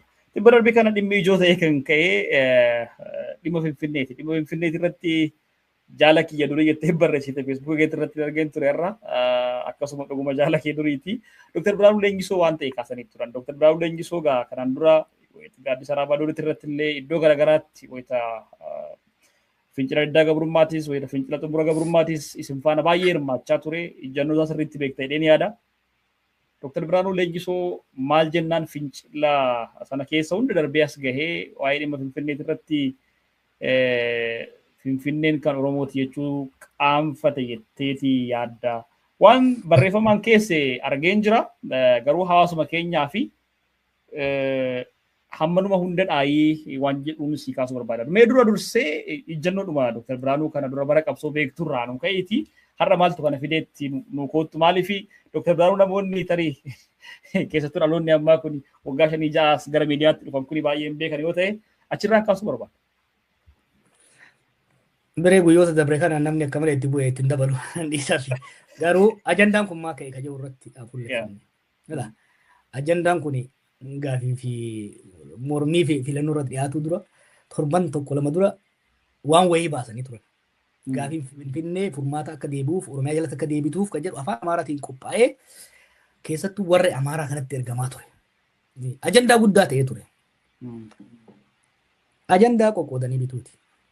Ajandaa Walqaayit Geetaachoo Raddaatii fi Koloneel sun akka wal kassasan godhamee san booda Arsii keessatti Oromoon nama fixe jedhamee Giddaa ayyaanatti faannoon nama fixe kun hundi walitti buusuudhaaf kan yaadame. San booda gaafiin Dirree Dhawaa hin ka'a amma immoo gaafiin Finfinneen ka'a kun hundi ajandaa uummata walitti buusuudhaaf, ajandaa distract nama gochuudhaaf, keessattuu rakkoon diinagdee uummata irra gahaa jiru kun hammaataa waan deemeef. Saamichi keessattuu Oromiyaa keessatti amma godhamaa jiru. Maqaa gibiraa qofaan osoo hin ta'in maqaa milishaatiin bakka akkuma fedhaniin nama dhaabanii namni ilaal boba'aan dachaan dabalaa deemaa jira. Shaqaan dachaan dabalaa deemaa jira. Nama tokko argeen ture maal naan jee namni xiqqoo maallaqa qabu amma halkan subii manaa bayaa jiran yookaan mana jala dhaabataniit yookaan milishaa jedhanii yookaan filannoo jedhanii yookaan paartii jedhanii maallaqa irraa namni maallaqa kennuu ifatee namni makiinaa wayyaa qabu makiinaa dho'isetti taaksiidhaan bajaajiidhaan deema. Namni rakkoo kanarraa xiyyeeffatee akka waliin hin mari'anne ajandaa ummatoota addaan qoqqoodan dhiheessuudhaaf yaadameeti kan dhiyaate. Kanaaf ajandaa godhanii kan fidan malee gaafii Finfinnees ta'ee gaafii biyya sanii furuudhaaf yoo kan barbaadu taate dur Oromoon gaafii dhiyeessa. Har'a mootummaa Oromoo jedhamee miti. Namni aangoorra jiru gaafiin gaafata. Furmaatatti dhiyeessa. Furmaatatti dhiyeessa. Waggaa 8 dabre kana furmaatatti godhuu danda'an turan. Sanii miti sun akka godhamu hin barbaadamu. Dhimmi Finfinnees laale. Fanjiileen wayyaaneen awwaaltee deemte sun akka dho'an barbaadamu. Fanjiin Mooyyalee, fanjiin Bordoddee, fanjiin Dirree Dhawaa, fanjiin Walloo, fanjiin kuni amma dura ilmaan mallasaa jedhanii ijoollee kana. Sharri jararraa baratan san they found it useful. Furuun barbaadan. Tippiin xiqqashoo irra buusaan godhan biree makiinaa jalatti darbuudha. Ajandaa san akka inni dhiyeessu godhan.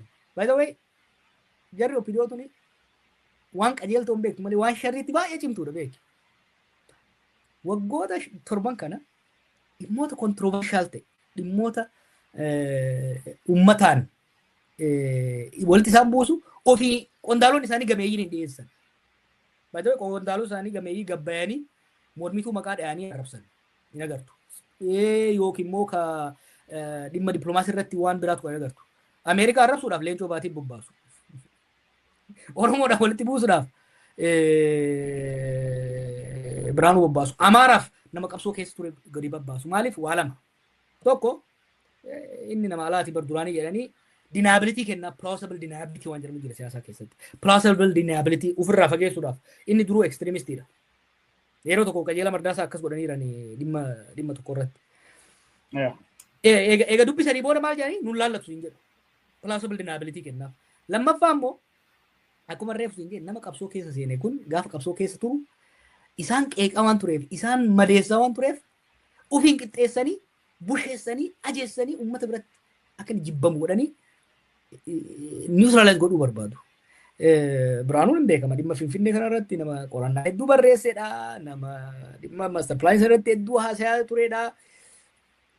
Konstaantilii kama inni jala deemu kana hedduu irratti duulaa turan beektaa kanuma garaana nyaatti beektaa ijoolleen nu biraa achi makamte tun gamanaa uummataan wal dhabde.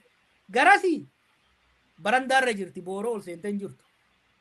By the way, warroonni qabsoo keessaa itti makaman tokkichi insaayidarii miti Itoophiyaadhaaf tokkichi. Kabiraan adii nama taayyeelleen gara mormituu deebi'e taayyeen gaafa akkasitti adda duretti isaanii mormusan takka diinqa marii keessa hin turre. Paarlaamaa irratti agartee miti caffeera tokko dhiyaatu akka waan ofii qofa. Dassee amma Biraanuudhaafis akkasii, Leencoo Baatiif akkasii, Qajeelaadhaaf akkasii hundi isaanii. Kabiraadhiisi Haayiluu Gonfaa qamma addummaadhaan dhimma kanarratti hojjetuuf akka gantuutti ilaalu maaliif kaleessa kan gurra kiyyaan dhaga'eedha. Akkaafan biyyatti deebi'u Jeneraal Kamaal Abbabee fi Haayiluun raayyaa ittisa biyyatti akka deebi'an dhiyeessan ture. Akka deebi'an yaada hoggaan dhiyeessu nama raayyaa gana deebinee raayyaatti hin deebinu. So sitti fayyadamu malee deebisanii bakka murteessa har'a bara bakka murteessa executive power dhugaa keessa namni mooraa qabsoo keessa dhufee mootummaa sanitti madabalan tokko hin jiru. Garuu waggoota 7 kana Opiidiyoo kamuu caala adda durummaadhaan sirna saniif salfii duraa irratti kan qabsaa ture immoo warra qabsoo keessa ture kana jechuudha. Birees kanuma kana isa mudate. Garaana nyaata actually. Dansa egaa kana wal qabadee waan baay'ee kaasnee haasaa jirra. Tarii muummichi ministeeraa tibba kana haasaa keenya goolabneetu magaa waan baay'ee kaasnee normally wantoota baay'ee sa'aatiidhaaf jedhee kan ulfadhe jira yeroo biraatti deebina jedhee yaada. Garuu waan tokko otoo dubbatin otoo deemne komii uummataa nutti kaasinaa laata jedhee waan kana dubbadha jedheeni. Viidiyoo tokkoon si affeeree haasaa keenyas marii keenya asumaan goolabna. Viidiyoo muummicha ministeeraati achirraatti waan ta'e dubbanneeti marii keenya goolabna. Mee dura viidiyoo walumaan dhaggeeffanna. አዲስ አበባ የብልጽግና ሲምቦል ናት። ማንም ሰው መጥቶ ከውጭ ሀገር አዲስ አበባን ብቻ ረግጦ ሌላ ነገራችንን ሳያይ የመመለስ እድሉ በጣም ከፍተኛ ነው። አዲስ አበባን ከወደደ ደግሞ ተጨማሪ ለማየት መፈለጉ ደግሞ ያድጋል። ስለዚህ አዲስ አበባ በአንድ በኩል ሲምቦል ናት፣ በሌላ መንገድ ደግሞ ፓዝዌይ ናት።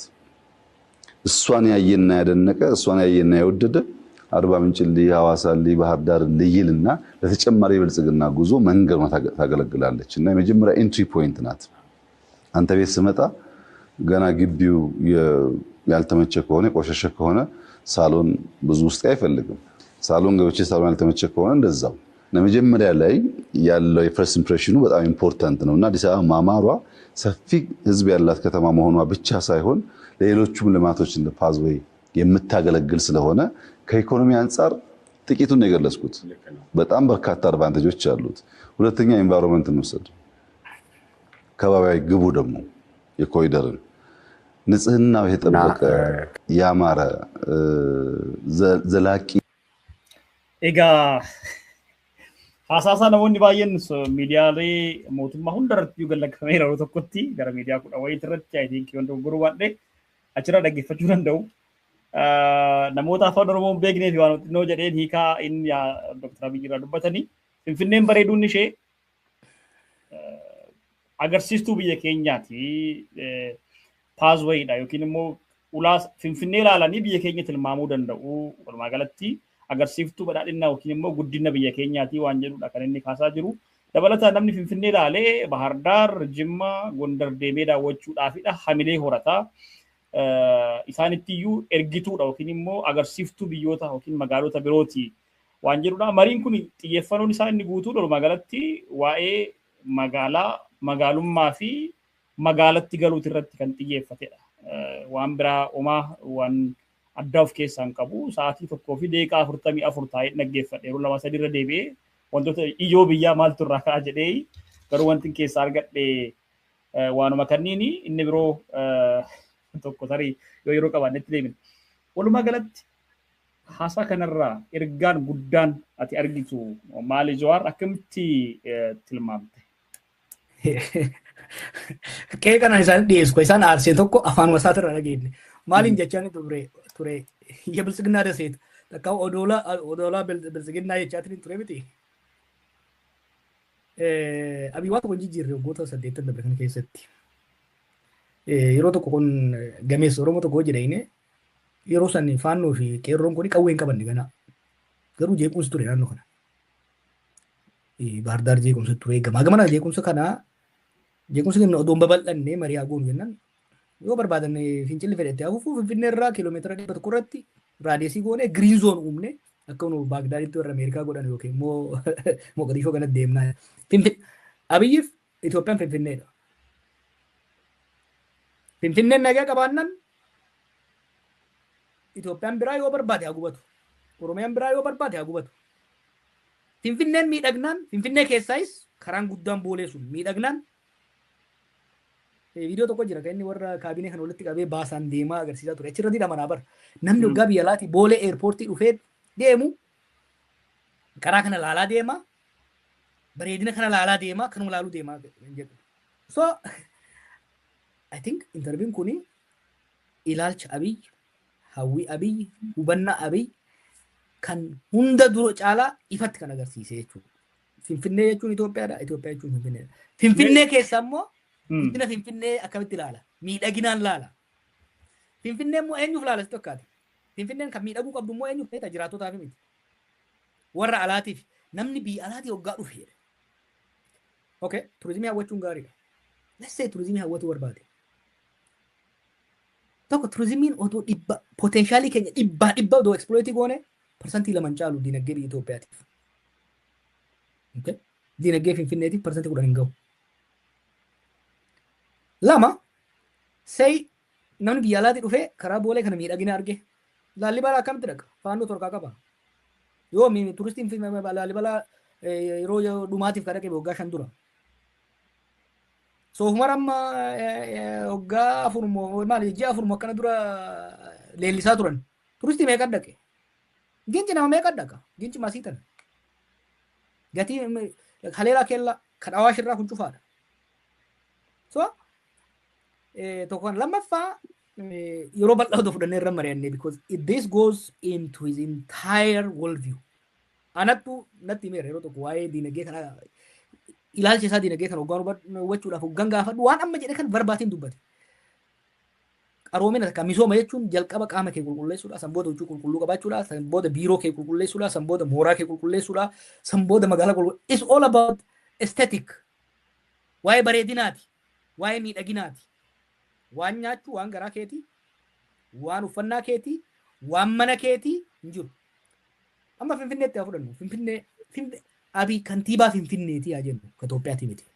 Kantiibaa bakka Adaanesh kana osoo keenye akka kantiibaa Finfinneetti haasaan kun Finfinnee hin fayyada yookiin immoo ilaalchi kun Finfinnee hin fayyadu. Urban development takkaa'u misooma magaalaa jechuun maali? Priority tartiiba dursa kennamuu qabuuf keessa kan dura bu'uuraalee misoomaa murteessoo kennuudha magaalaa tokkoof. Karaa gurguddaa tokko lama osoo hin ta'in karaa gurguddaa kan tiraafikni hedduu keessa deemu highway gurguddaa magaalaa wal qabsiisuu ring roadii hojjechuu tokko magaalaa karaa keessoodha uummanni ganda keessa saffisaan dhaqee rakkoo malee akka goggoru karaa lammaffaa dhiyeessii bishaaniiti maaliif dhiyeessii bishaanii fayyaadha wal qabata oomisha guddisuudhaan wal qabata dhiyeessii bishaanii fooyyessuu guddisuudha sadaffaan dhiyeessii anniisaati elektirisiitiidha maaliif ibsaan magaalaan jiddugala industiriiti jiddugala daldalaati daldalli immoo dhiyeessii anniisaa power supply wal qabata dhiyeessii osoo addaan hin cinnee fi bifa gahaa ta'e qulqullinaan dhiyeessii anniisaa dhiyeessuudha sadaffaan carraa hojii uumuudha industiriilee deeggarsa tolchanii carraa hojii uumanii carraa hojii yeroodhaan kaffaltiin isaa dabalu job opportunity with ever increasing payment scale. Kana hundammoo walitti si'eessuudhaaf bulchiinsa gaarii fi si'aa ta'e qalxaaffaa astaadaraawi mawaaqir hojjechuudha magaalaa kan guddisu. Magaalota amma isaan akka fakkeenya fudhatan Dubaay yoo fudhatte Singapoor yoo fudhatte yeroo baay'ee waan raasaniif. Biliclicii kana tolchuu dura miidhagina kan tolchuu dura maal godhan? Warruma Dubaay warruma isaan akka fakkeenya fudhatan yoo fudhatte dura karaa tolchan. Bishaan tolchan. Sambooda industirii tolchan. Singapooris Dubaayis keessattuu industirii port buufataalee dooniidhaan wal qabatu carraa hojii uuman nama ofitti hawwatan. Dubaay hawwata turizimii kan goote eega hawwata industirii taate booda eega faayinaanshaal kaampanii gurguddaa hawwatte eega hojjeta hawwatte kaapitaal hedduu erga fudhattee booda turizimiin akka sadaffaatitti dhufe jechuudha. Kanaaf akka muummicha ministeera Itoophiyaatti dhiisiti akka kantiibaa Finfinneetitti haasaa qaanessaadha kan godhame. Uummanni Finfinnee irra kan barbaadu karaan isaa akka fooyya'uuf, bishaan isaa akka fooyya'uuf, bulchiinsi akka fooyya'uuf, carraan hojii isaa ilmaan isaatiif akka dhufu, gatiin jireenya akka hir'atu kan biraa hedduu barbaachisaa magaalaadhaaf kan irra utaale mana jireenyaati. Housing. Manni baay'inni mana jireenyaa akka dabalu affordable akka ta'u gochuudha. Kana hundaa goonee jirra jedheetidha kaasanii amma muummichi ministeeraa asirratti amma waan amma ati kaasaa jirtu kana daandii dalagnee jirra manneen jireenyaa akka ijaaraman goonee jirra iddoo garaagaraatti manneen jireenyaa akka ijaaran qofa osoo hin taane magaalaan bareeduu isheetii waan wal qabatee propertiin value of property like increase ta'ee jira waan baay'ee goonee jira. Waan baay'ee goonee jirraadha wanti isaan asirratti kaasan normaali waan amma ati kaasite kana kaasanii jiran normally innaa ati immoo deddeebi'aa turte biyya keessattis waan baay'ee argaa turte waan ta'eef kana akkamitti waan wal dhawaa kan taane jechuu kooti. Daandilee Finfinnee maaf fudhannu Oromiyaa Itoophiyaa biraa dhiifnu. daandileen bara kan hojjetaman 3-4 hin caalan. Bara mallasaa fudhannu. Bara san ring roodiin amma Finfinnee keessa jiru kun yoom ijaaran? Bara san ijaaran. Karaaleen gurguddaan bara san ijaaran. Appaartaamaaleen taakkalaan adanachis hiraa turan bara kam ijaaran? Bara san ijaaran. Bara kana manneen muraasa Rashaa Jaarsi jira Federal Housing kan jedhamu manneen muraasa jaarsi qaba. Manneen baay'ee muraasa isaanummaa namoota muraasa mootummaatti siqanii fi mootummaa wajjin jiraatan kan hirame malee Finfinnee keessatti dhiyeessiin mana waggoota mana haaraan ijaarame meeqa ka jedhu mee haa kaayanii baay'ee xiqqaadha gara manaatti nu yoo qabdu taate kun soba xiyyeeffannaan akkasii hin jiru. Finfinnee bira haa dabarru Finfinnee qofa irratti fuulleffatanii sulultaa achi bishooftu achi dantaa hin qabnu haasaa jedhudha. Garuu haasaa very honest ta'e. Kunoo jira isaaf በጣም አስቸጋሪ ነበር። አሁን በጣም ተሳልጧል። የቀደምት መንግስታት እንግዲህ ከተማና ከተሜነትን አብዛኛውን ጊዜ እንደ ፖለቲካዊ ማህበራዊ መሰረታቸው ከማድረግ ይልቅ ከተማና ነዋሪውን እንዴት ነው ወላዋይነት ላይ ይፈርጁት ነበር። እስቲ የመደመር መንግስት ለከተማና ለነዋሪው ለሀገራችን ከተሞችና ነዋሪዎቻቸው አታዩ ምንድነው? እንግዲህ ድሮ መንግስት የከተማ ሰዎች ስላልሆኑ ሊሆን ይችላል። ያው መንግስት የከተማ ስለሆነ ድሮ የነበረው እሳቤ ከተማ ላይ አንደኛ ከተማን እንደ ስጋት ነዋሪውን ደግሞ እንደ ወላዋይ የማየት ዝንባሌ ነበረ እና ማህበራዊ መሰረት ሲባልም የከተማውን ሰው የማግለል ልምምድ ነበረ። ግን በሁሉም መስፈርት ትክክል አይደለም። አንደኛ ሀብት ያለው ከተማ ውስጥ ነው። አዲስ አበባን ብትወስድ የኢትዮጵያ ግማሹ ያክል ጂዲፒ ያለው አዲስ አበባ ነው። ግማሹ ሀብት ያለበትን ከተማ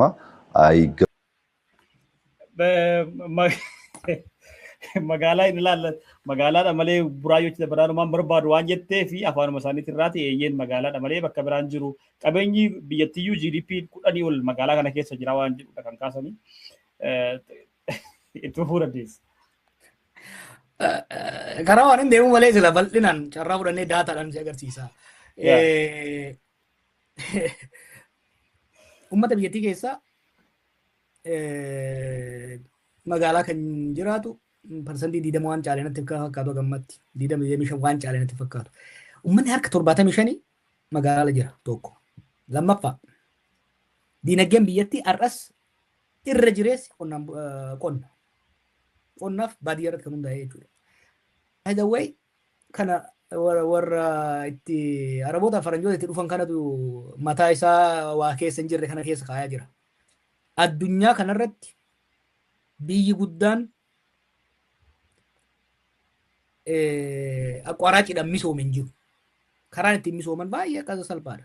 Tokko oomishaaf oomishtummaa qonnaa dabaluudhaan sarpilas uumuu danda'uudha qabda. Qabeenya achirraa argamu san industirii babal'isuu qabda manufacturing. Maaliif Itoophiyaan waa lama kan qabdu. Qabeenyi Itoophiyaan qabdu waa lama. Tokko nama, lammaffaan lafaa fi uumama.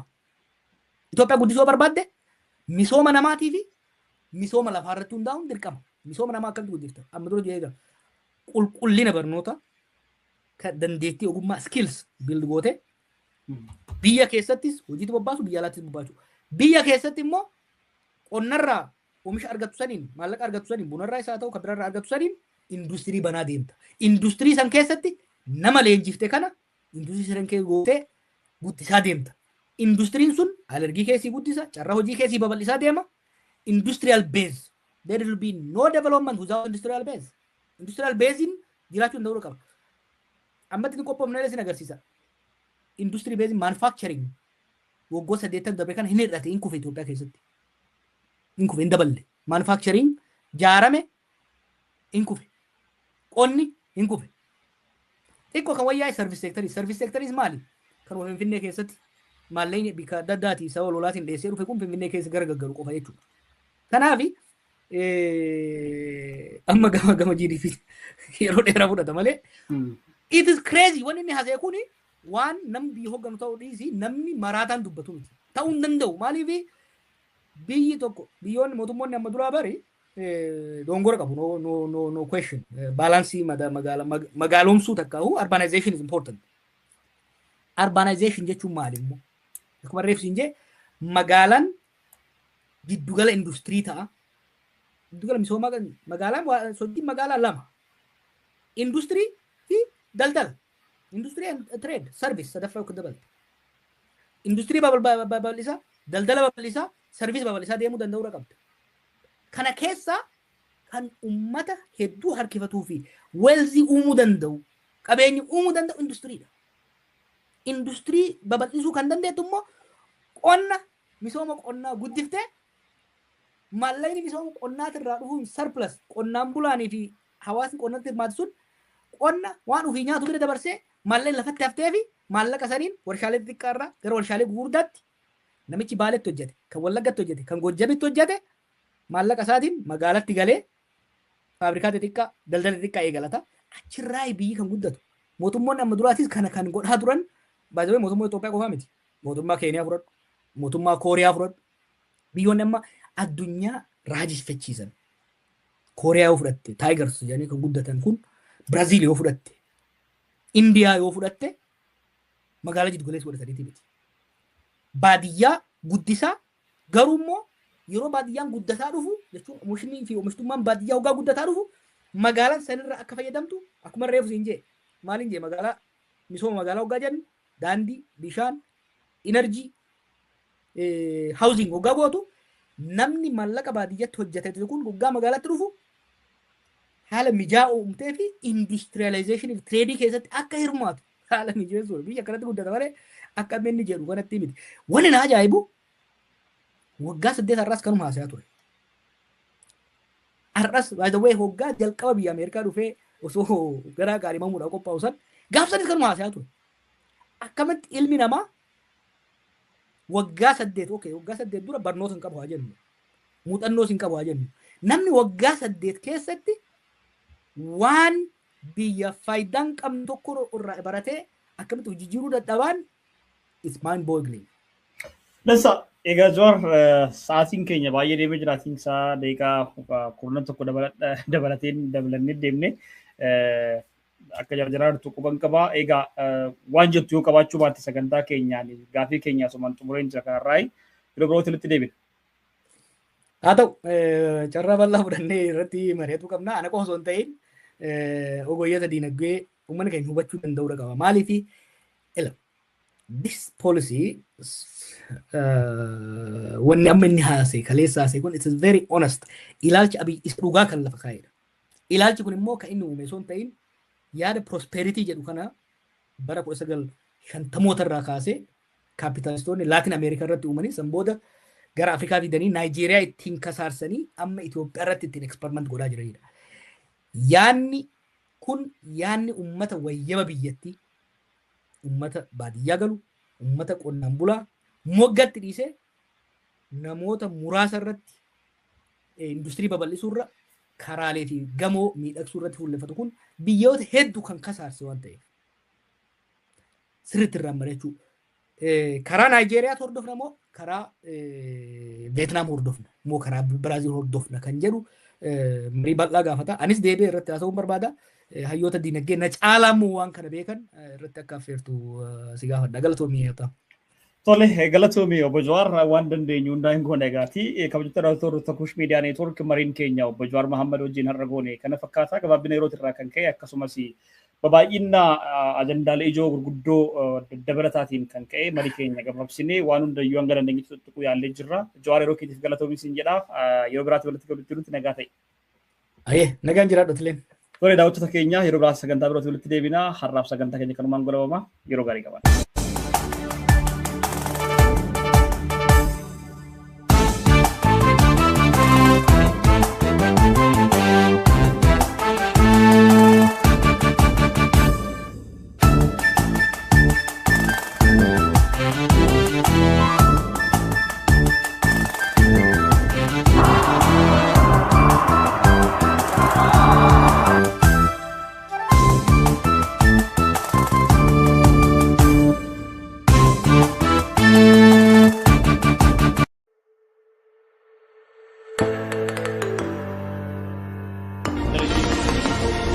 አያስፈልገኝም ብለህ ጥለህ Ashama harka fuuni kabajamtoota fi daawwattoota hordoftoota Koosh Miidiyaa ni gootummaa keerraftee dukkanni gabrummaa Oromoon har'a maal keessa jira asirratti yaada maal qabdu ብዙ አጀንዳዎች አሉ ሰፊ ሀተታ ያለው መግለጫ ስለሆነ በዚህ መግለጫ ሰፊ ኦሮሞ